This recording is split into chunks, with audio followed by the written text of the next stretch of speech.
March bail for HHS Inspector General, given that he was fired from a previous job for mishandling taxpayer dollars. Focusing on the minutiae of TANF policy seemed to sidestep our subcommittee's obligation to ask more important questions. Are families better off than they were 4 months ago?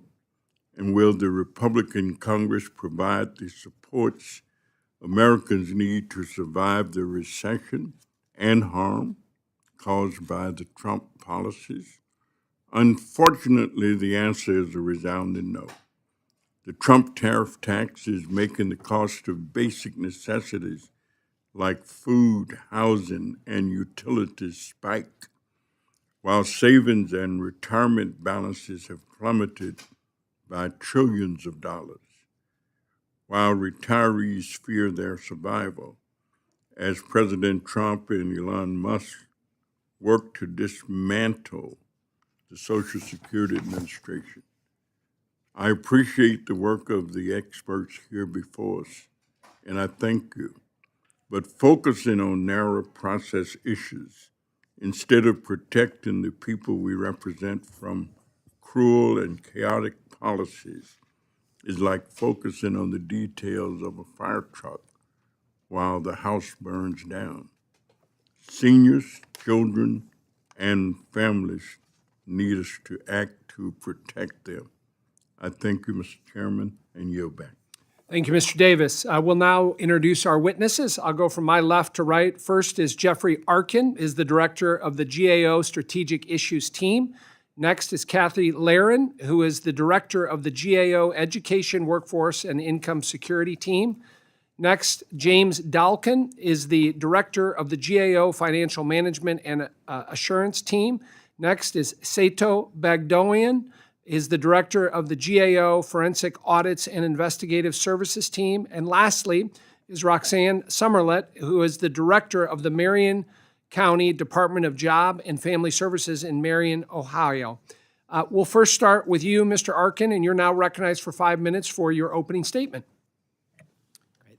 Chairman LaHood, Ranking Member Davis, and members of the subcommittee, thank you for inviting GAO to speak at today's hearing. Today, GAO issued the final report in a series of reviews of TANF spending and oversight. And my GAO colleagues and I will discuss some of what we found with those reports and recommendations that we made to improve oversight of TANF. I will start by talking about trends and expenditures, and as also on oversight of state reporting on those expenditures by the Department of Health and Human Services, and then my colleagues will discuss other aspects of TANF. States have substantial flexibility to determine how to spend their TANF funds. The two most common categories of TANF expenditures are known as assistance, which covers benefits such as cash payments to eligible families, and non-assistance, which covers services like child care or employment training. And since TANF's beginnings, we've seen a move away from assistance spending towards non-assistance spending. In our recent work, we found that for fiscal year 2022, non-assistance spending accounted for about 44% of states' total spending, and that includes the federal TANF block grant, as well as states' own contributions. In comparison, assistance spending accounted for about 25% of all TANF spending, and states spent the remaining share on things like program management or transfers to block grants. Likewise, we've seen an increase in the amount of unused federal TANF funds that states have carried over from year to year, which is allowed under the law. As we recently reported, and as you can see on the monitors, on the chart in the monitors, at the end of fiscal year 2015, states collectively had a balance of unspent funds of $4 billion. By the end of fiscal year 2022, that amount had more than doubled to $9 billion. And in fiscal year 2023, that amount increased again to $10 billion. Some of those unspent balances are funds that states have already committed or obligated but have yet to spend, and that's the light blue area on the chart on the monitor. But the bulk of the unspent balances are unobligated or not yet committed to a specific expenditure, and that's the dark blue area on the figure. HHS requires states to file various reports that provide information on their TANF expenditures, and we found some issues with those reports that could inhibit HHS's oversight of the program. HHS requires states to submit reports that include narratives describing certain types of expenditures, such as non-assistance expenditures. In reviewing these reports, we found that some states did not include the required narrative, and we recommended that HHS take steps to require those states, or rather ensure that those states submit complete narrative in their expenditure reporting. We also found that state reporting did not include detailed information on other aspects of states' TANF expenditures, such as their planned non-assistance spending. While current law limits what information HHS can collect from states, we recommended that HHS identify areas within its statutory authority where it can require states to report additional information. Likewise, we also suggested that Congress consider providing HHS with enhanced statutory authority to collect more information on TANF expenditures. And we believe that these steps could enhance HHS's oversight of TANF. Finally, previously we found that HHS does not report on estimated improper payments for TANF. And improper payments are those that should not have been made or were made in the incorrect amount. According to HHS, again, it's an area where it does not have statutory authority to require states to report the kind of information that it would need to estimate improper payments. And we suggested that Congress consider providing HHS with that authority. Chairman LaHood, Ranking Member Davis, and members of the subcommittee, this concludes my prepared remarks, and I'd be happy to answer any questions you have. Thank you, Mr. Arkin. We'll now recognize Ms. Laren for 5 minutes. Chairman LaHood, Ranking Member Davis, and members of the subcommittee. Today, I will be discussing 2 reports that we recently issued on the TANF program. The first looks at participant and outcome data that states collect on their non-assistance services and how they use that data to monitor and improve their programs. The second looks at the extent to which states use TANF to support their child welfare systems. As Mr. Arkin explained, state spending on non-assistance has increased as a share of TANF spending. Non-assistance can include anything that supports one of the block grant's 4 purposes, but within that, states have broad latitude in how they use the funds. And states have made different decisions about that spending depending on their priorities. As you can see in the graphic on the monitor, they use it for many purposes, including job training, education, child care, child welfare, and other services. But the question this raises is, what do we know about the participants in these programs? Who exactly is benefiting from TANF non-assistance funding, and how effective are these programs in achieving TANF goals? To get at that, we looked at the kinds of data states are collecting on participants and outcomes and how they're using that data. Our review of 7 states found that service providers, those at the local level, are collecting data on participants and outcomes. They're doing that to make eligibility determinations and to monitor program performance. Just to give an example, Ohio's largest category for non-assistance spending is childcare for low-income families. The state collects data on the income of the families to determine eligibility, as well as on outcomes for children like kindergarten readiness. Similarly, Texas uses TANF along with WIOA funds to support employment services, and as part of that, it tracks outcomes like wage growth and job retention. But that kind of data is generally not reported to the state TANF agency, and there are no federal reporting requirements for TANF non-assistance funds. So states reported a number of challenges in using data on those served with non-assistance funds. Challenges that hindered their ability to assess whether services were achieving their intended goals. For example, one state told us they collect data on participation in a marriage promotion program, but they can't assess whether the program improved marriage quality or duration. HHS technical assistance efforts have focused on improving data related to assistance rather than non-assistance. But individual states have identified promising practices for using data to help improve their programs. That's why we recommended that HHS facilitate information sharing among state TANF agencies on how they can better use data on non-assistance services. HHS agreed with this recommendation, but they have not yet implemented it. I'd like to turn now to states' use of TANF funds to support their child welfare systems, including addressing child abuse and neglect and supporting children who are in the foster care system. In a report issued this morning, we found that in fiscal year 2022, states spent $3.3 billion of their TANF dollars to support child welfare, 11% of overall TANF spending. I'd like to direct your attention to the map on the monitor, which shows the variation in how much states use TANF for child welfare. As you can see, while the majority of states spend less than 20% of their TANF funds on child welfare, a few, like Pennsylvania, spend no TANF funds on child welfare, while states shaded in dark blue, yellow, and red spend upwards of 40, 60, or even 80% of their TANF block grant to prevent or to address child abuse and neglect or to support children in the foster care system. Texas spent the most, with $417 million going to child welfare in fiscal year 2022. States also receive dedicated funding from Titles 4E and 4B of the Social Security Act for child welfare.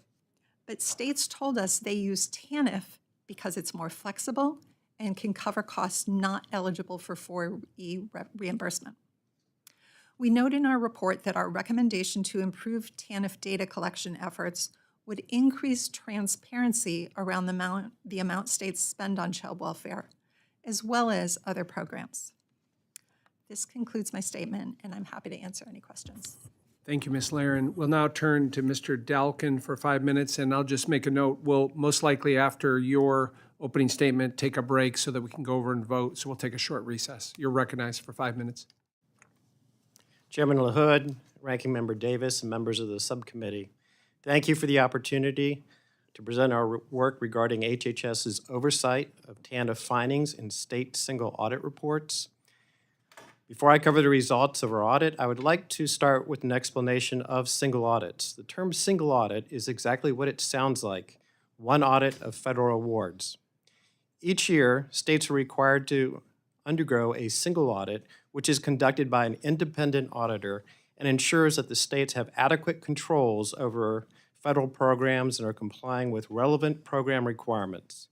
Single audits also identify deficiencies that require states to develop corrective action plans. In a report we issued last week, we reviewed the most current single audit reports for each state and found that 37 states had TANF deficiencies referred to as audit findings. 22 states had at least one TANF finding categorized as a material weakness, the most severe category of audit finding, which can indicate critical risk and issues in the federal program. The reason for these material weaknesses varied by state. Some examples of the deficiencies included failing to collect and maintain sufficient documentation, lack of procedures, and lack of internal controls. We also determined whether states had the same finding year after year and found out that approximately 23% had repeat findings for over 2 years, and some have remained unresolved for more than a decade. For example, one state had a repeat finding for 15 years.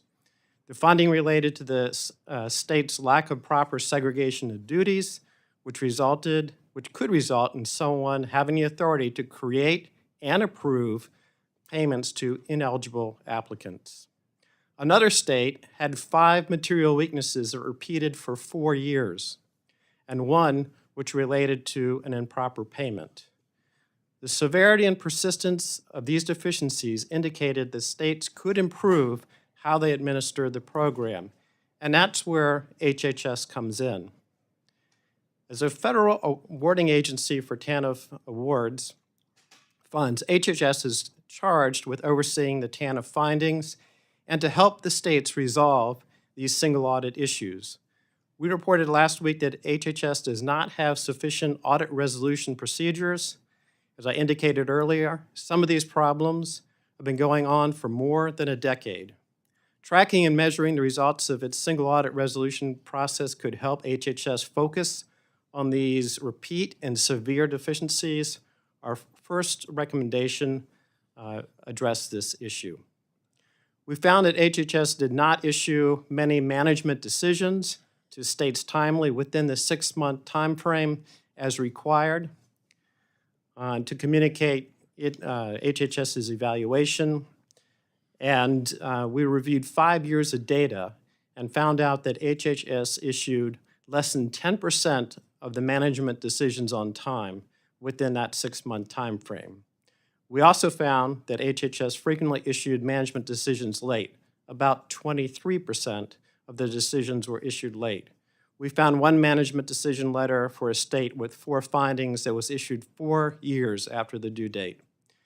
At the time of our review, 2/3 of the required management decisions have not been issued. Timely issuance of management decisions is critical to ensure that states implement appropriate corrective actions. Our second recommendation addresses this issue.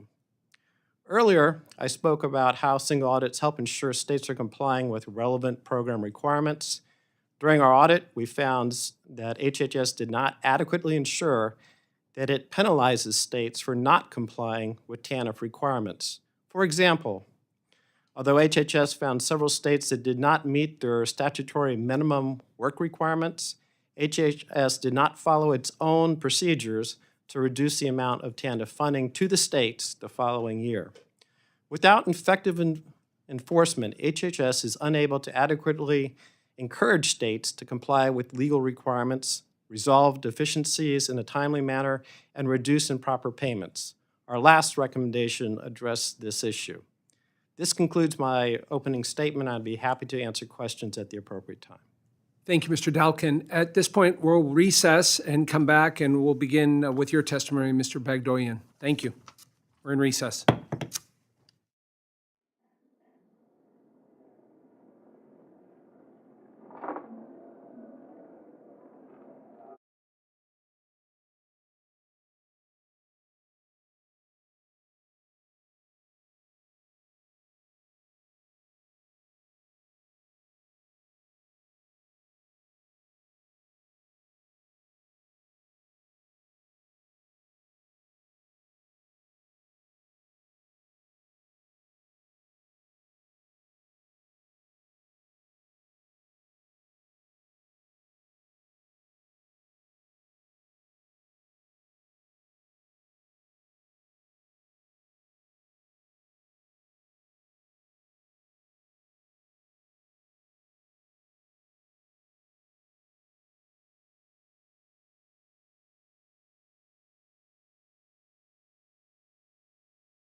They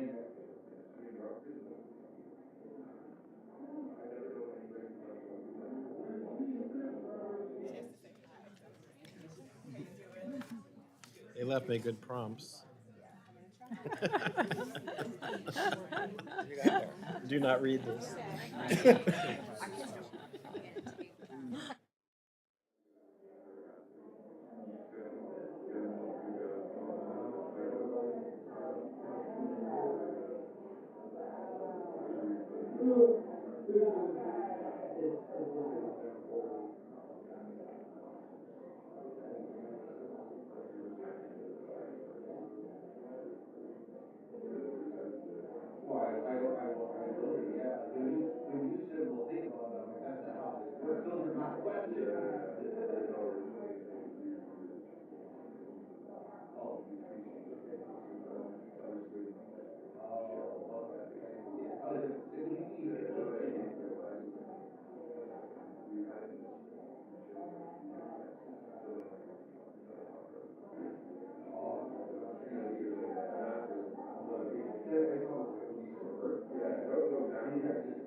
Check. 1, 2, 3, 4, 5, 6, 7, 8, 9, 10.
Mic check. 1, 2, 3, 4, 5, 6, 7, 8, 9, 10.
Testing 1, 2, 3. Test 1, 2, 3.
witnesses. Our vote series went a little longer than we expected, so thanks for your patience, and we'll continue on with the hearing. We left off with Mr. Bagdoyan, who is the Director of the GAO Forensic Audits and Investigative Services Team. You're now recognized for 5 minutes. Thank you, Mr. Chairman. Indulge my allergy voice. I appreciate that. Good afternoon to you, Ranking Member Davis, and members of the subcommittee. Today, I'll discuss GAO's January 2025 report on fraud risks in the TANF program. Annual combined spending on TANF totals over $30 billion, which is potentially at risk for fraud, making it imperative to manage risk effectively, especially since fraud risks for federal programs are heightened in the pandemic's aftermath. Fraudsters who hone their craft during this period are opportunistic, agile, and tech-savvy, and target programs such as TANF inherently at risk for fraud. Risk in such programs is a function of high spending levels, sprawling reach, and complex, often restrictive program architecture, which collectively could also hamper oversight. In this regard, noteworthy examples from Mississippi and California illustrate large-scale TANF fraud and other misuse. In Mississippi, according to the state auditor, multiple individuals involved with its TANF program, including the director of the state's Department of Human Services, potentially misspent, converted to personal use, or wasted more than $77 million in TANF non-cash assistant grants. In California, according to court records, several cases involve multiple criminal entities, potentially stealing about $200 million, impacting hundreds or more victims by using tech devices such as pinhole cameras to repeatedly skim EBT cards that access TANF cash assistance at ATM machines. With the foregoing as context, I'll make two principal points about our findings. First, HHS has taken some steps to improve its fraud risk management capacity. For example, it identified 21 fraud risks from various sources whose controls require improvement. We independently categorize these risks in 9 groupings, such as skimming and diversion, as shown on the dual monitors. And it also created profiles for such risk.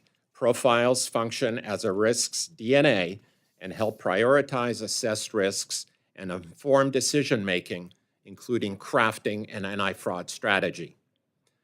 Second, these steps notwithstanding, HHS still falls short on 5 fraud risk management fundamentals, collectively undermining its capacity to manage fraud risks. 1, lacking formal procedures for conducting regular fraud risk assessments to keep up with the dynamic nature of risk in programs such as TANF. 2, omitting key stakeholders from these assessments. HHS did not consult its state and local partners in whose jurisdictions risks originate, as I mentioned in the 2 prior examples. 3, not clearly defining tolerance, likelihood, and impact for each of the 21 identified risks. This is vital for implementing front-loaded preventative controls. 4, ranking all 21 risks as being equal in requiring improvements in controls. This counterintuitively defeats the purpose of prioritized, targeted action, which is the hallmark of effective fraud risk management. 5, not assessing 3 additional and potentially significant risks, such as EBT card misuse, which we independently identified, and whose impact as enabling fraud is illustrated by the California example I cited earlier. Given these shortcomings, we made 7 recommendations to HHS. It concurred with 5 of these recommendations and partially concurred with 2 others. As of today, all of these recommendations remain open. In closing, I'd underscore that managing fraud risks effectively is serious business.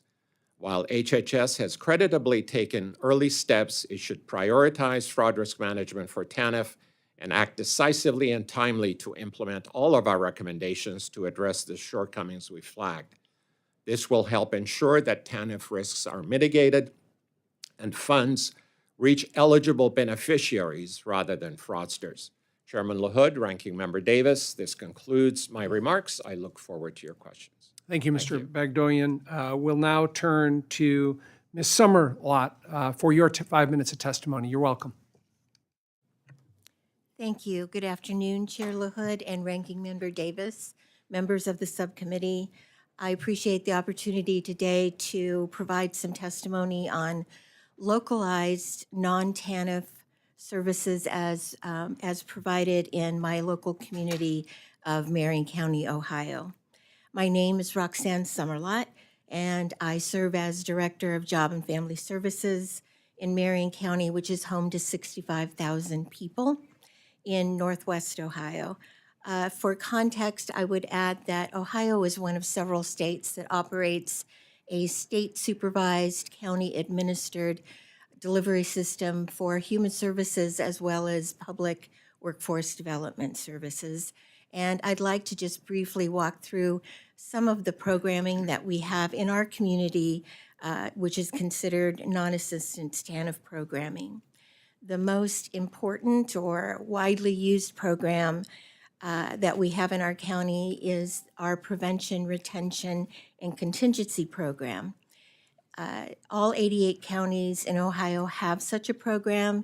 Each is locally developed and designed to be responsive to their own community needs and is authorized by their local boards of county commissioners. In Marion County, our plan emphasizes and prioritizes supports that allow people to obtain and keep employment. Services under our plan range from car repair, fuel assistance, one-time utility and rent payments, through short-term training and kinship caregiver supports, as well as contracts with local nonprofits to provide other kinds of work supports. In 2024, we served 853 families. And to give you a brief example, I'll use Michael as an example, who reached out to us to ask if we could help with a car repair. Michael and his wife both work, not at the same place and not at the same time, and they have one vehicle within their family. They have 3 school-age kids. Their vehicle needed a wheel bearing replacement, and so we worked with Michael and our local vendor repair shop to get that repair made in such a way that neither he or his wife missed work. Both are continuing at their same employers, and Michael still works more than 50 hours per week. A newer program for us is called the Benefit Bridge, and that is a pilot program that's currently operating in 12 of Ohio's counties that's specifically responsive to our employer community, which told us that they often have issues working with people in terms of promotions or giving them more hours because they're concerned that that promotion will lead them to a benefit cliff. So with that program, we work directly with people facing the benefit cliff to make sure that they continue their forward momentum and not fall back to rely on public assistance. And that program spans about a 12-month period. Next is our year-round youth program. That is called the Comprehensive Case Management and Employment Program, or CCMEP. I would be remiss and I would regret not mentioning that Cheryl Vincent, who is with us today, was a chief architect of that program in Ohio. And Ohio made a policy decision several years ago that combined TANF funding along with WIOA youth funding to enrich that program and allow us to serve more youth and more in-school as well as out-of-school youth. And I have to say that program probably delivers the most success stories of any program that we have. The other program we're just opening applications for this week is our TANF Summer Youth Employment Program, We receive a state allocation of TANF each year for those counties that are interested in operating a TANF Summer Youth Employment Program, which places youth at various local employers throughout our community. That's paid experience, and we simultaneously work with those youth to build what our employers tell us are critical soft skills that they desperately need in their workforce. Last year, we had 30 youth placed at 14 different employers. We always have a waiting list. We have more employers and more youth that we can actually fund. I will mention Blake from last year, who worked at a locally owned manufacturing plant of ATV high-performance accessories. And at the end of the summer, that employer called to ask us if it was okay if they offered him full-time employment. Blake is still employed there and loves that company. In addition to those TANF programs, as was mentioned, Ohio uses TANF for the purpose of childcare, which is a critical work support and is often hard to find and harder to pay for.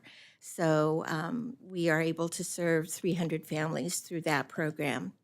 And finally, the transfer to Title $20 from the TANF block grant is mostly critical in the child welfare, child protective space in the state of Ohio. We do use the social service block grant to fund adult protective services, and we're able to investigate 300 cases last year in that space. Finally, I would say that I would just reiterate that for all of our programming, in terms of program integrity, a nod to my fellow testifying people today, each one of our programs requires an application and an eligibility determination that is revalidating the most current information that we have for families so that we make sure that we stay compliant and we maintain the integrity of the TANF block grant.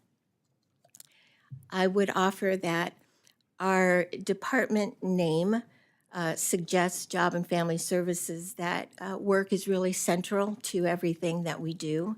And our mission is to first stabilize and then strategize to support families as they find their first, next, or better job and career. Every person's readiness is different, and so it is imperative that we have a continuum of services so that we can serve families where they are in their life and in their career. Thank you so much for allowing me the time today, and I look forward to answering any questions. Thank you, Ms. Summerlot. I want to thank all of our witnesses today for your valuable testimony on this important hearing. And I especially want to thank GAO for their thorough work to dig into some of the concerns raised by the subcommittee.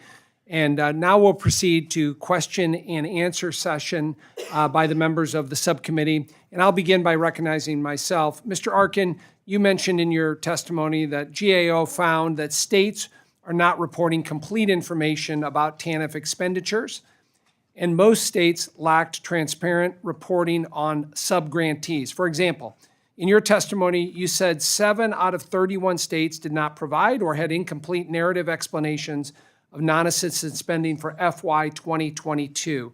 This is extremely concerning because otherwise it's like a black box that we don't know how much behind what categories a state spends in. So my question is, your report provides recommendations for HHS, but are there any legislative recommendations you would make to improve transparency of state non-assistance spending so we can know the impact of the dollars and where they're actually being spent at? Thank you for the question, Mr. Chairman. Short answer, yes, we do. And the issue is most of the reporting requirements in the law apply to assistance spending and actually prohibit HHS from collecting information on non-assistance spending because it's not a specific statutory authority provided in the law. So we think information that allows HHS to ask states to discuss what are they planning to do in the non-assistance area And to whom are they going to provide the funds? You mentioned the subrecipient issue. That's something that would help not just with oversight of spending, but also potentially help HHS provide an estimate of improper payments. It's really key information for them to be able to do that. Thank you for that, Mr. Arkin. I'll next turn to Ms. Laren. Our subcommittee has spent a significant amount of time looking at federal child welfare spending. Last year, Ranking Member Davis and I worked to pass a bill to reauthorize the Title IV-B Child Welfare Program. One of the things we focused on was having in place the right data and performance reporting so we can see the quality of services and impact on families. According to GAO's recent report, TANF now constitutes approximately 1/4 of total federal child welfare spending, eclipsing state funding through the Title IV-B program. To you, Ms. Laren, do you have data about the specific demographics of the children in foster care funded by TANF as we do in the Title IV-B program? You know, states are collecting data on the demographics of all the children they serve in their child welfare programs. So at the state level, that data does exist.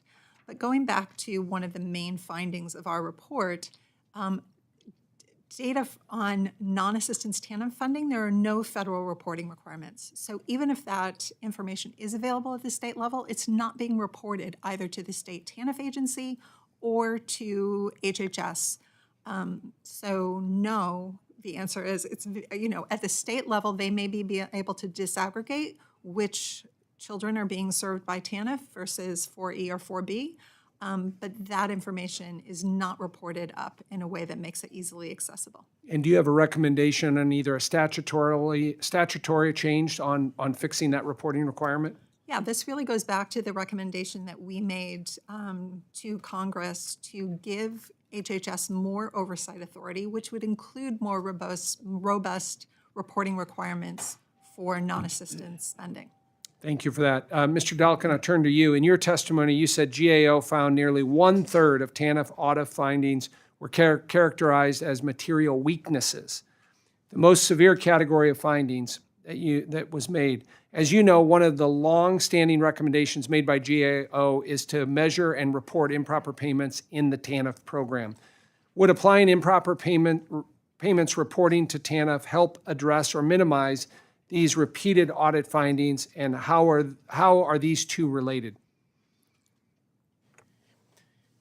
Thank you for your question. I believe it would be a little of each because a material weakness could have a financial implication or it could be related to controls.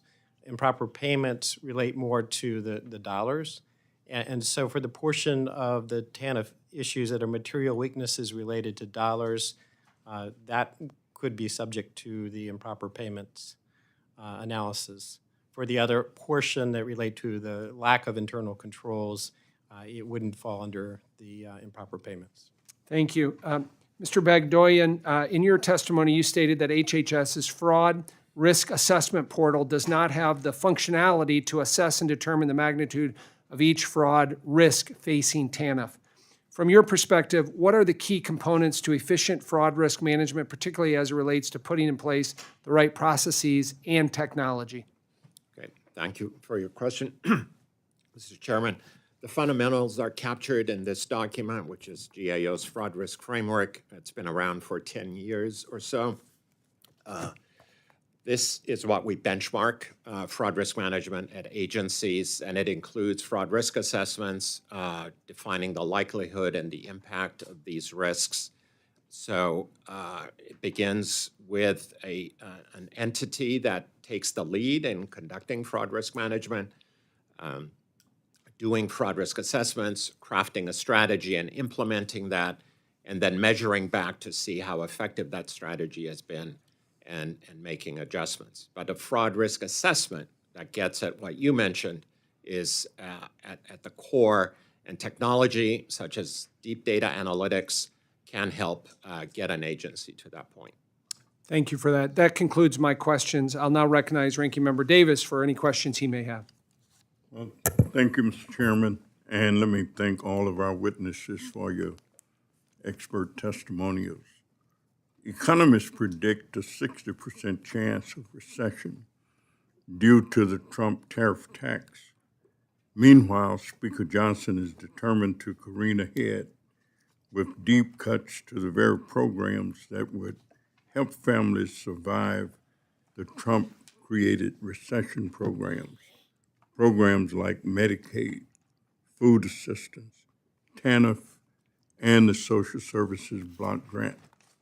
And even if some programs remain, the Trump administration has strangled the ability of agencies to be able to help. The administration fired thousands at the Department of Health and Human Services and closed half of the regional offices that manage state TANF and child care programs, including the one in Illinois. It was days before the administration even provided an email address for states left without federal contacts. Ms. Summerlot, can you tell us more about how Marion County uses TANF and the Social Services Block Grant, and how cutting or eliminating them would affect the families you serve?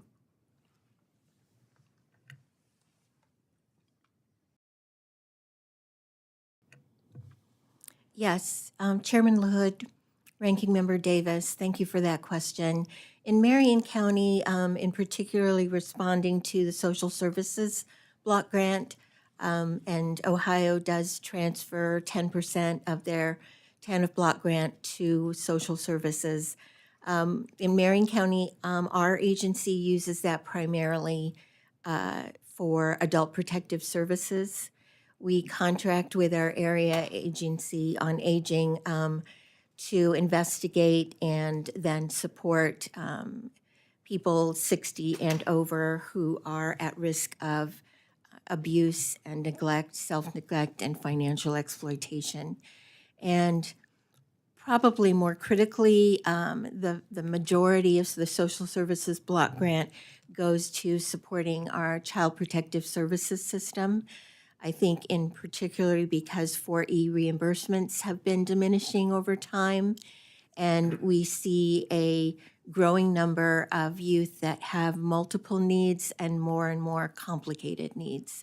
So Social Services Block Grant reductions would likely impact the ability to serve those youth and those families.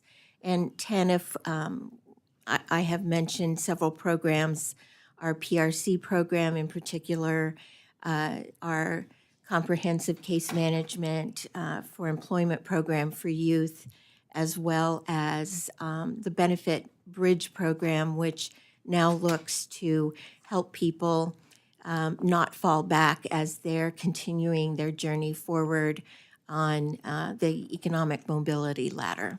Thank you very much. Well, like Ohio, Illinois has a high percentage of children living with grandparents or other families who receive TANF child-only grants. This often is because TANF presents significant barriers for grandparent caregivers getting whole family benefits. Can you tell us quickly about how grandparents are served? In Marion County, we developed a special category of support in our PRC plan for kinship caregivers. So we use the TANF dollars to support them in a variety of ways, including home repair, legal services, basic needs for kids, school-related costs, because the only support that they're getting is a small TANF cash grant for that child. Thank you very much, and Mr. Chairman, I yield back. Thank you, Mr. Davis. Now recognize Mr. Yakum of Indiana. Thank you, Chairman LaHood, for holding this hearing, and thank you to our witnesses for being here today. The Temporary Assistance for Needy Families Program, also known as TANF, is a critical government program that provides important funding to some of the most vulnerable families in our communities. There are countless examples of positive ways that TANF dollars have benefited Hoosiers. Just last week, I had the privilege of meeting with individuals from the Indiana Diaper Bank. They shared how through TANF funding and community partnerships, they were able to distribute over 7 million diapers last year across the Hoosier State. 1 in 2 Hoosier families often find themselves wondering if they'll have enough diapers to be able to send their child to daycare. That forces them to miss work and often deepen the economic hardship that they are already facing. The Indiana Diaper Bank runs their operations with only 3 full-time employees and 3 part-time employees so that they can ensure that the most resources possible are going to the community. This is the way it should be. Ms. Laren, empowering families to help them achieve or maintain employment and improve their outcomes should be the goal of government welfare programs. Ensuring funds go to activities that support families instead of growing unnecessary bureaucracy is essential to the success of this program. That's why I introduced the Reduce Bureaucracy to Uplift Families Act, which lowers the administrative spending cap from 15% to 10% to free up more TANF dollars to help families find pathways into the workforce rather than expand bureaucracy.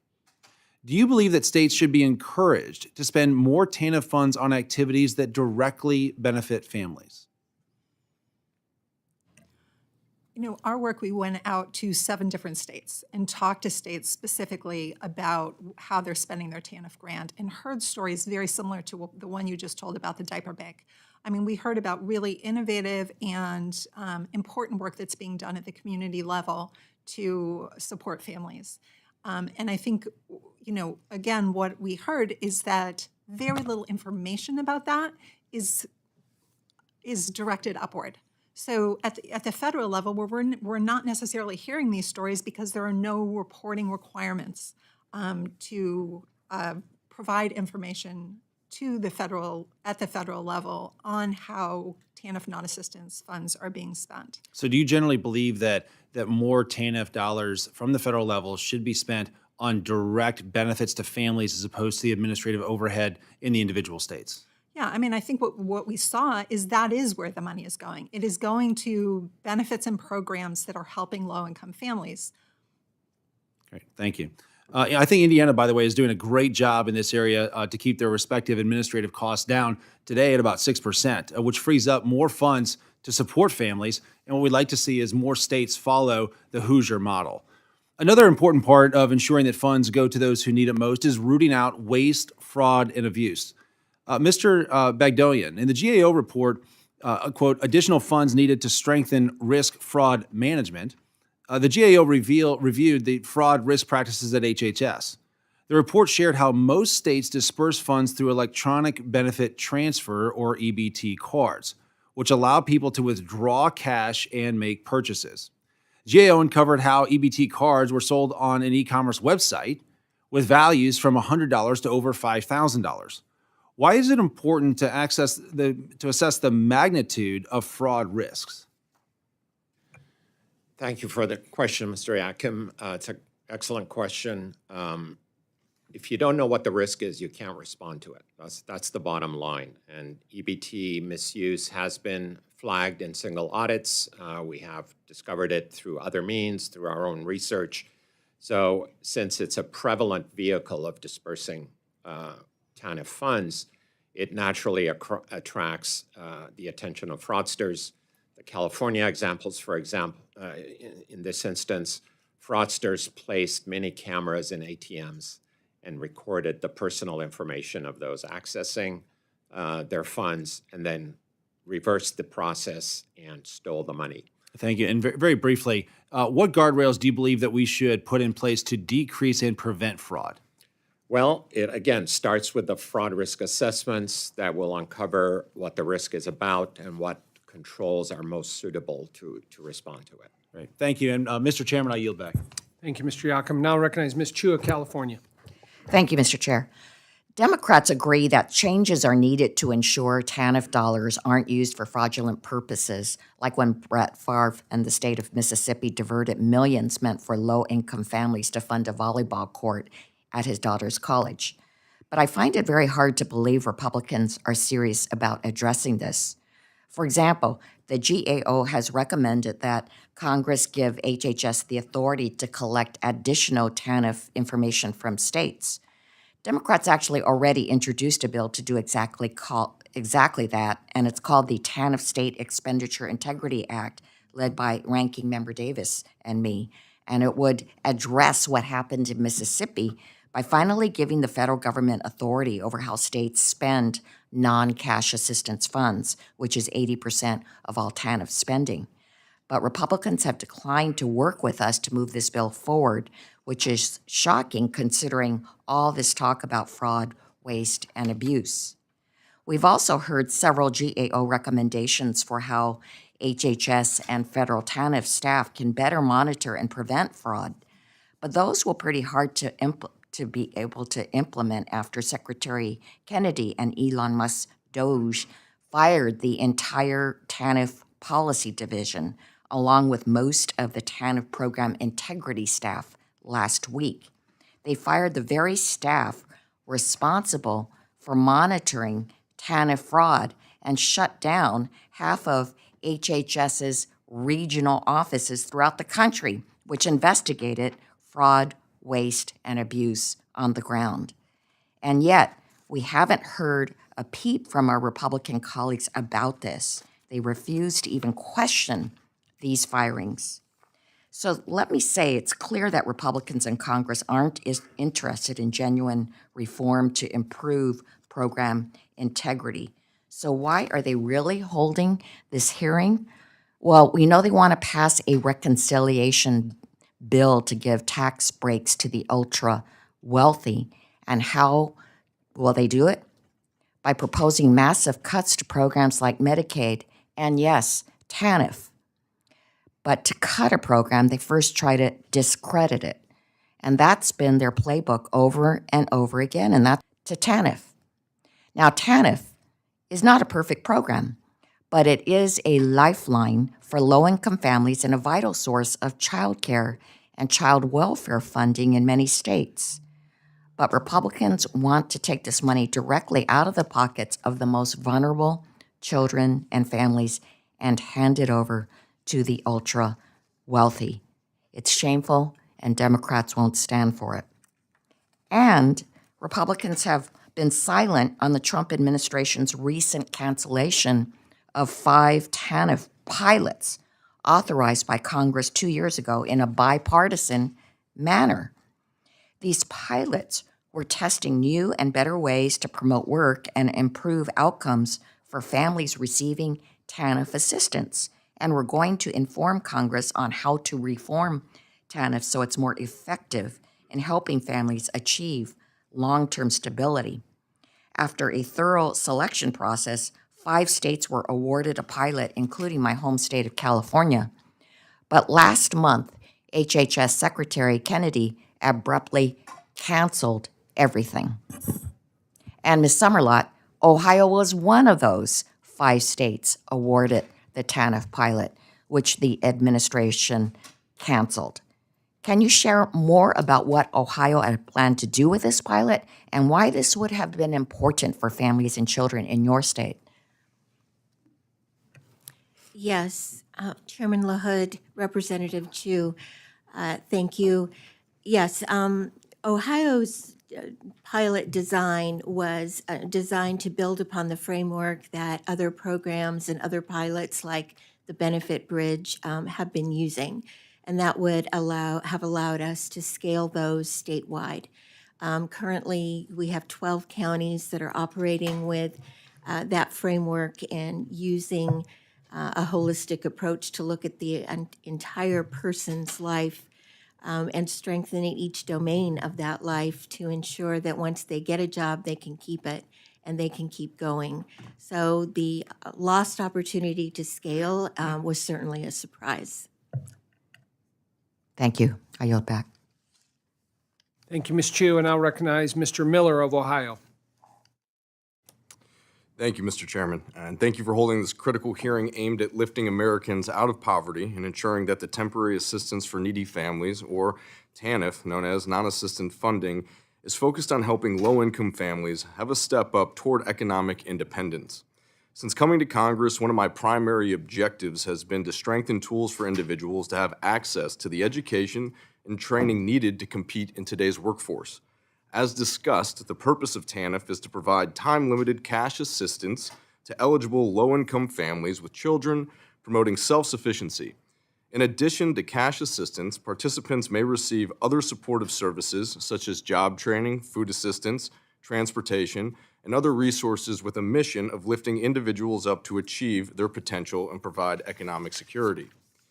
TANF provides about $16.5 billion annually to states to help millions of low-income individuals and families.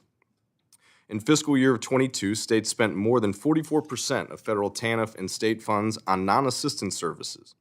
The Ohio, through an Ohio TANF program, Ohio Works First, OWF, provides eligible low-income recipients with such benefits with a focus on workforce training tools. Also in my state of Ohio, non-cash assistance is delivered under the state's TANF block grant and provides emergency hunger relief by area food banks to the underserved and low-wage working parents, supplying nearly 2,000 local food pantries through pass-through TANF funding. I am grateful for the work of this subcommittee as well as the Government Accountability Office, known as GAO, to provide a closer look at how states use and account for TANF funds more effectively. Toward that end, I was proud to co-lead with Rep. Carey the Improved Transparency and Stability for Families and Children's Act, targeted at timely manner delivery of services while bringing needed transparency to the system. To Ms. Laren, in GAO report, HHS could facilitate information sharing to improve states' use of data on job training and other services. GAO examined a sample of 7 states. It noted in Ohio specifically, resources were deployed for job readiness, training, resume writing, and interview preparation, among other workplace skills. In addition, the report noted Ohio's Benefit Bridge program is supported in part by $15 million in TANF non-assistance funds. The Benefit Bridge assists low-income individuals who not meet certain eligibility requirements to pay for services such as transit, allowances, or additional job training.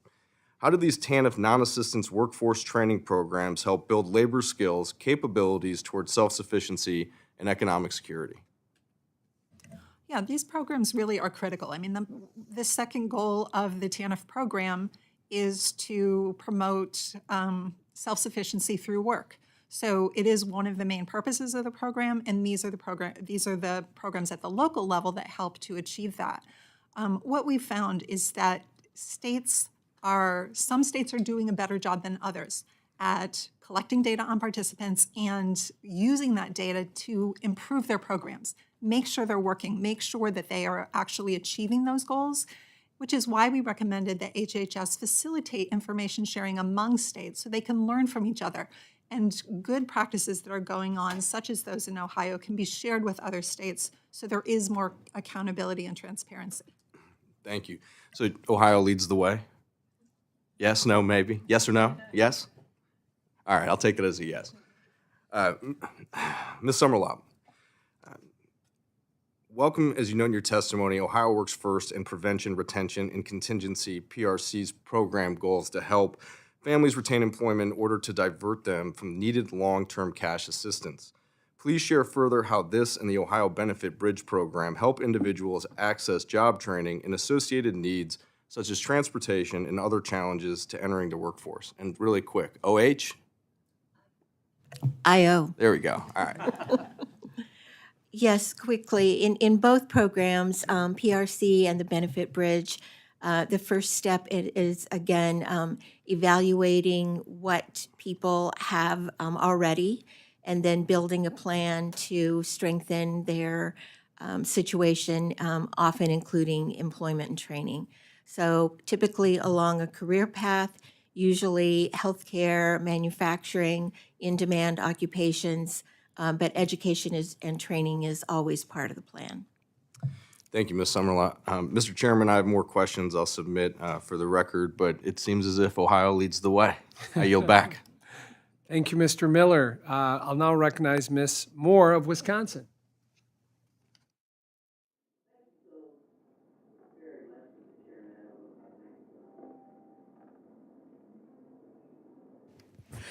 I just want to thank the chairman, the ranking member, and all of the witnesses who have appeared here today. I just want to reflect on 1995 when I was a state senator in Wisconsin, and the Honorable Governor Tommy G. Thompson ended welfare as we know it. And of course, we know that then President Clinton and Newt Gingrich agreed with it. They ended welfare, we know it. And so for the first time since the Social Security Act was put in place, the guarantee that we gave to people 5 years old and 6 years old and 3 months old, that baby, no matter what the employment condition is with your parents, no matter if somebody is in jail or out of work, baby, we are not going to let you starve. We're not going to let you be outdoors. We broke that promise to babies right then. And I was at the scene of the crime when it happened. I had 100 amendments that could have fixed TANF, the successor program at that point. But, it was very hard to do given the deliberate buildup of ending support to little children had started like back in the 60s. And it was all based on a big lie that Ronald Reagan pushed with a fictional character, this welfare queen who was riding a Cadillac and eating lobster dinners and had 80 names, 30 addresses, 15 telephone numbers, Social Security and VA benefits from 4 deceased fictional husbands. And didn't mention the kids. So, and nowadays, it's some white dude that's in his parents' basement playing Call of Duty all day.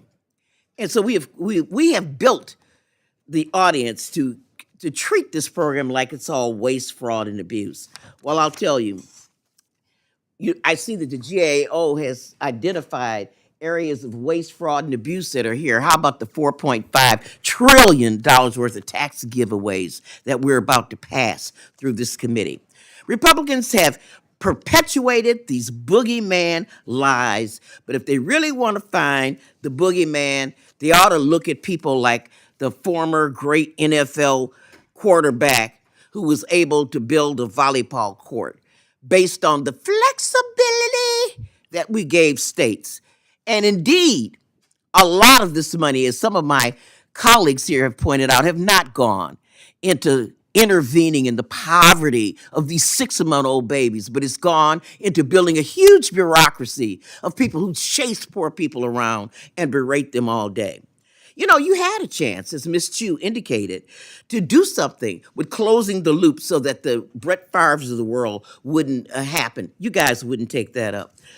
Last week, the Trump administration fired everybody in TANF, everybody, the whole Department of Health and Human Services, including the lead staffer for TANF. How are you going to improve this program or deliver services to 6-month-old Joey with no staff? Additionally, your reconciliation bill includes cutting the TANF block grant and eliminating the social services block grant. And I heard you, Ms. Summerlot, talk about how you help seniors with this, Meals on Wheels, all that's going to be gone. So we're not going to help 6-month-old babies. We're not going to help old people. We're going to talk about waste, fraud, and abuse and say that these recipients are that. Let me just say this. My time is running out, so I want to give my colleagues some credit for what they have done. They've used TANF funds and diverted it to fund anti-abortion clinics.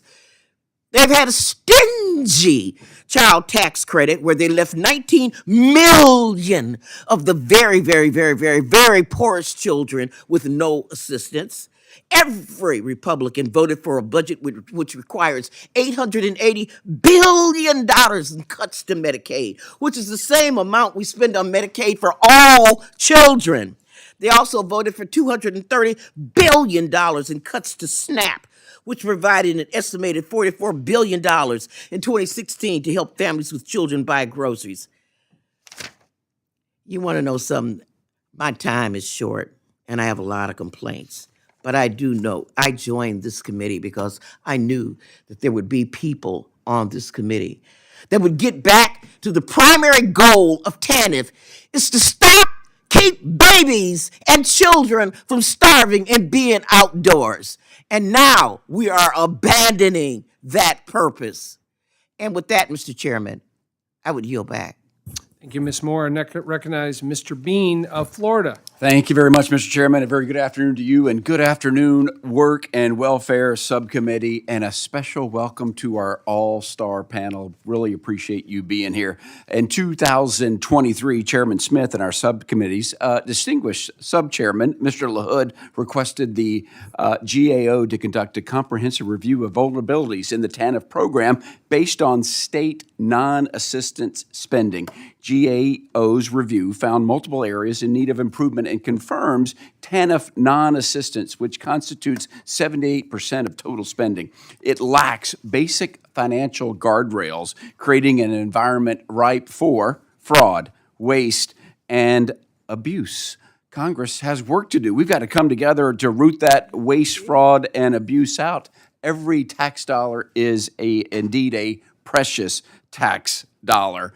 We've got work to do. TANF's mission of raising people out of poverty and giving them temporary needy assistance is missing its mark.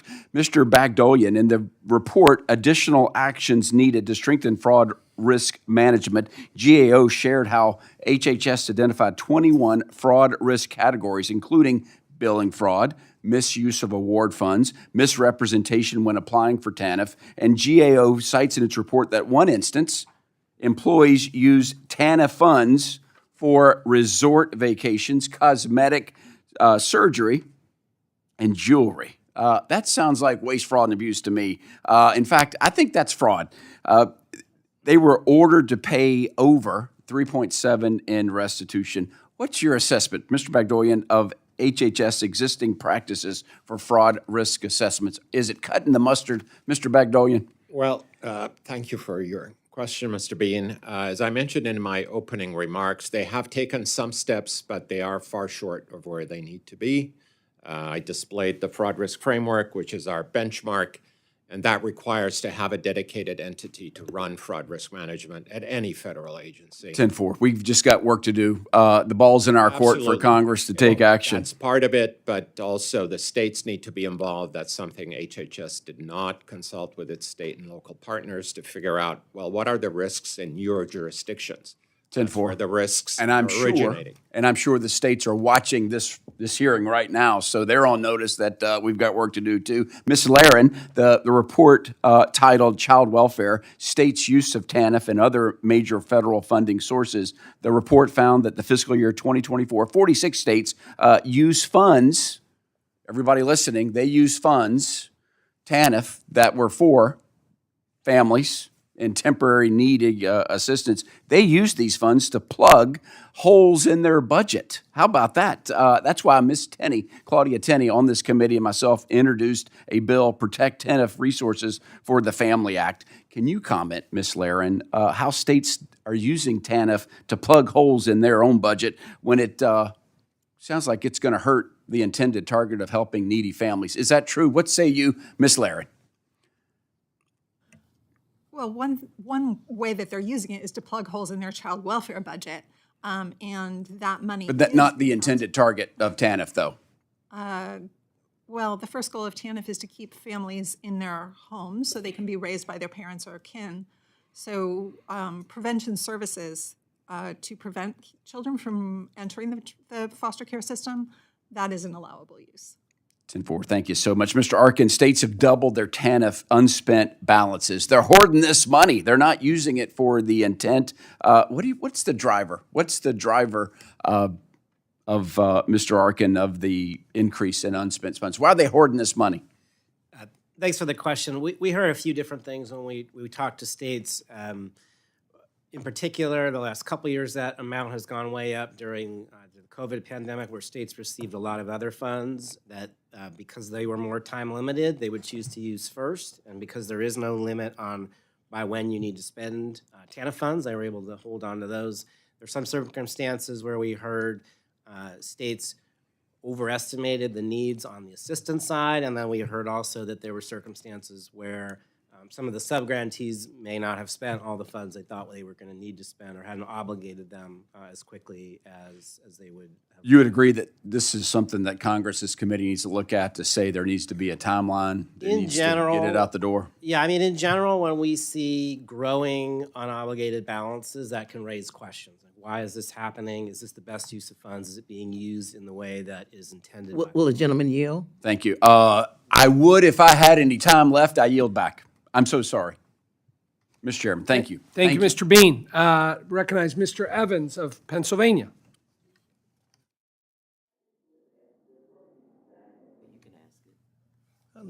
Designed to be flexible. I yield to Ms. Moore. I just was listening to my colleagues' queries, and I just wanted to mention that the program was designed for this flexibility. So the waste, fraud, and abuse we're finding now, the program was deliberately designed to give the states flexibility, and some places have done a great job with it, and other places have not. But this was not an accident. A question I have. I understand that you work, speaking to Ms. Summer, I understand that you work more with Ohio state staff when federal questions come up. Do you think the state staff will be affected by these regional offices closing and the loss of so many federal experts? We in Ohio, our state partners maintain a really good line of communication between the field staff and the state offices. And I know our state staff relies very heavily on federal staff to answer our questions regarding guidance, technical assistance, policy clarification. I will say that when counties or us in the field ask a question, it's not a hypothetical question. It's a question that we need we need answers that are on point and delivered quickly. So to the extent that our state staff is not able to consult with their federal partners to get information that's accurate and to us in a timely way, that could be a concern.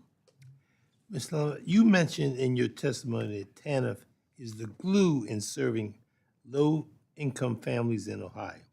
A huge component of TANF is child care funding and every childhood education for families. State relies on this funding to support foster care, adoption, and child care abuse. Could you talk about how you use funding with TANF and the Social Service Block Grant to funding child care service, how these cuts to these funds would impact your work? Yes, thank you for the question.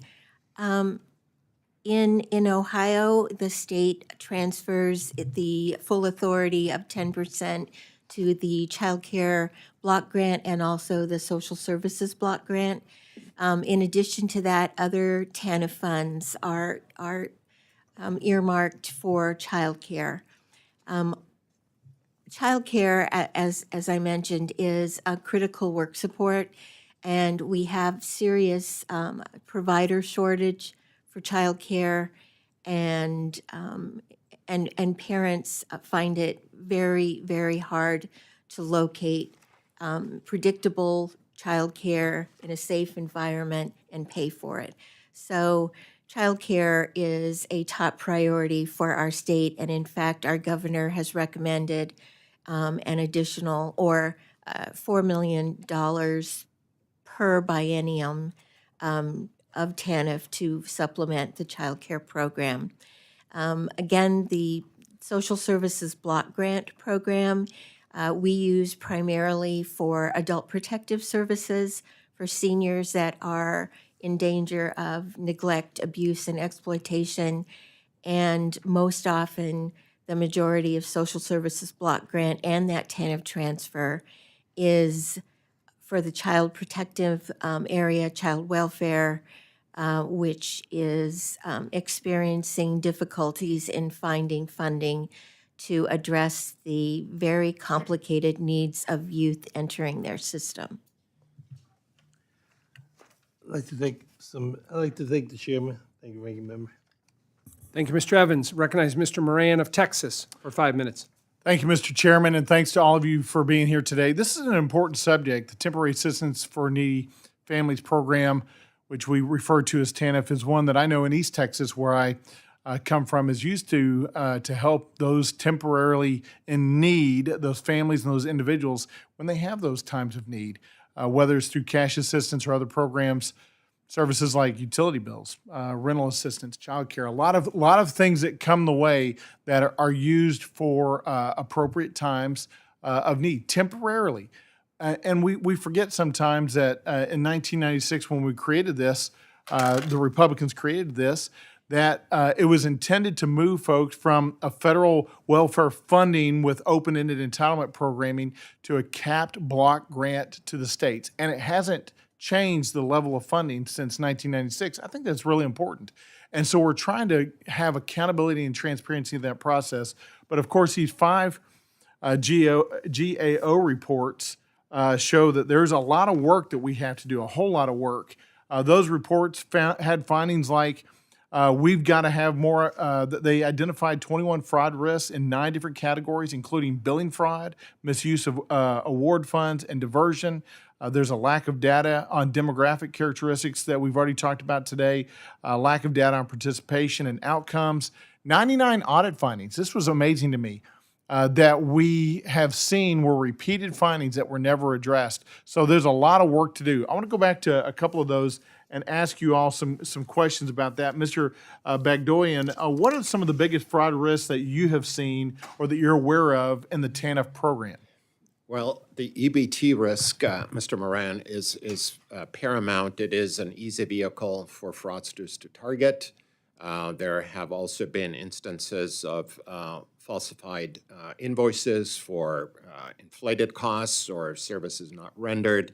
Also, the commingling of TANF funds with other sources of funding for assistance, basically disguising the original TANF funding and then spending it for non-TANF purposes. So those are some of the prominent ones that we have focused on. And as you mentioned, all these risks do need really focused assistance over the long term to address. Ms. Summerlot, I'm going to ask you, you just heard that answer from Mr. Bagdoyan. You put some of these things into practice day after day. Does it bother you to hear that some of these funds are being misused in a way or captured in a way that is not intended for the purpose and for those needy families that actually need it? Does that bother you? Well, any level of abuse, fraud, waste, misinterpretation is of concern. Certainly, program integrity and compliance is paramount for those of us that work in the program every year. Actually, the point about invoices coming through for inflated costs or the point about just vendors or providers for other TANF purposes. Those are problems in the program, and so Ms. Laren, I want to come to you and ask you how are states evaluating and taking care of some of those problems? In particular, let me ask you specifically about the TANF-funded non-assistance services such as job training or early childhood education. How are they currently evaluating and the improvement and the outcomes for families in poverty? Well, some states are doing it better than others. So Texas actually is a good example because they collect the same data on their TANF recipients as they do from their WIOA recipients on their job training. It's a whole range of outcomes that they are tracking to determine whether that money is actually achieving TANF goals. And other than sheer will, is there some reason why the other states just don't want to do that or haven't done that? Well, some of them are not aware of these promising practices that, and which is why we recommended that HHS encourage states to share information about how they're using data. Yeah. With my last question, I'm going to come to you, Mr. Arkin. In the GAO report, enhanced reporting could improve HHS oversight of state spending. GAO found that Texas appropriates TANF funds to provide workforce training to individuals, and that the state plans to spend down their unspent balance in this manner. Could you provide additional insights as to how states have used TANF non-assistant funds to help Americans gain employment and meet local employment needs, lifting people out of poverty and away from the point where they need this help? Sure. Thanks for the question. I mean, that's one of the non-assistance examples of spending is employment training, support for training and education to help people find employment, to help people become more employable, to provide childcare for people who need to seek and hold employment. And so that's one of the main uses of non-assistance spending. Mr. Chairman, I yield back. Thank you, Mr. Moran. Recognize Mr. Gomez of California. Thank you, Mr. Chairman. And I actually was a intern back, I think it was the summer of 1996, and it was for a county supervisor out in Riverside. He was a Republican county supervisor. And I remember the issue of TANF, right, implementation, and how do you kind of make it more efficient? How do you ensure that there isn't any fraud? And I remember I was very interested in it because I believe that we can all kind of agree that we don't want to have any kind of fraud in any federal program as much as possible, because if there is, then people can use that to undermine those programs and those attacks.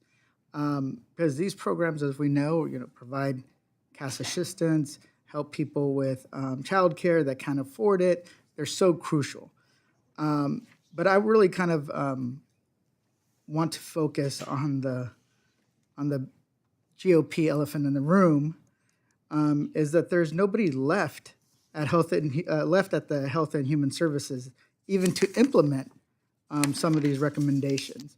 Trump and Elon Musk and his Doge bros fired over 10,000 Health and Human Services workers, including almost everyone that works on TANF in the policy shop, and I think closed the regional office in California. So if states can't get their grants approved by Health and Human Services, they can't use the money. It's a backdoor way to legally cut congressional approved funding. And we've seen this tactic over and over again from this administration.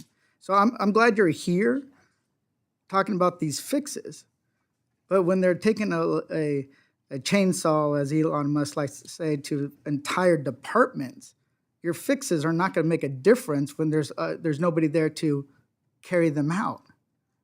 Like, you guys provide great insight, but this is kind of this administration's tactics. Social Security, they axed the staff there too. So now retirees and folks with disabilities have no way to have their benefits issues resolved. Also, let's not forget about tax day next week. How can people expect to get their tax refund, especially the money that they're owed when the IRS staff is being slashed? And this is all like TANF is meant to do what? To help people get by. But now we have skyrocketing rents. We have grocery prices are getting too expensive. Childcare is out of control. And what's going on? Tariffs, right? They're going to increase the cost of living for working people by $3,800, according to a Yale study for the year. $3,800.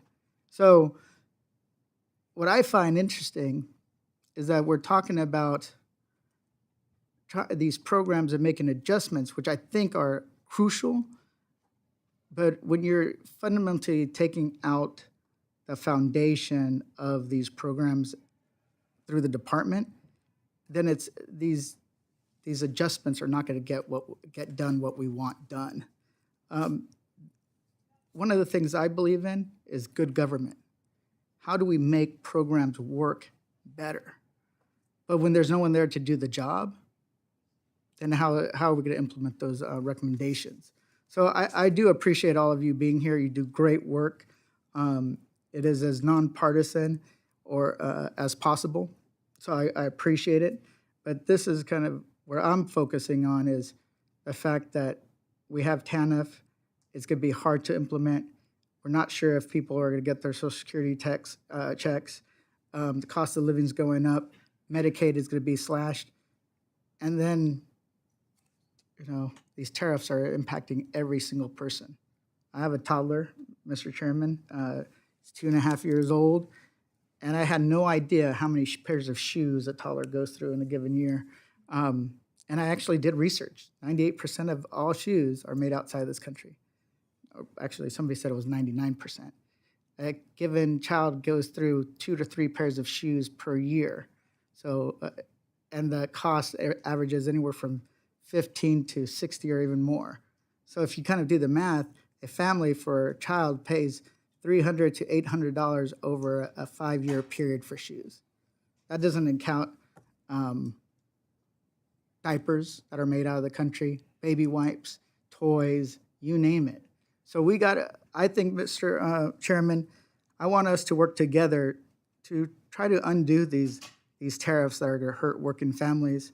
And also, these programs do matter, and I want us to figure out how to implement some of these recommendations, but not in a way that just kind of is out there with no real difference in the end, especially because there's no staff to carry it out. With that, I yield back. Thank you, Mr. Gomez. That completes our question and answers today from all of the subcommittee members. Let me again thank the witnesses today for the contributions you've made to this hearing today, the work that you've done to put into this. It was extremely helpful, substantive, and as we continue to do our work as members of Congress on this subcommittee, we look forward to staying in touch with you. I think what we've heard today from the members of this subcommittee is there's a shared interest in ensuring that we improve efficiency and bolster the accountability of TANF to ensure it is supporting the most vulnerable Americans as it was intended. So with that, our hearing is adjourned, and please be advised that members have 2 weeks to submit written questions to be answered later in writing. Those questions and your answers will be made part of the formal hearing record. With that, the committee stands adjourned. Thank you.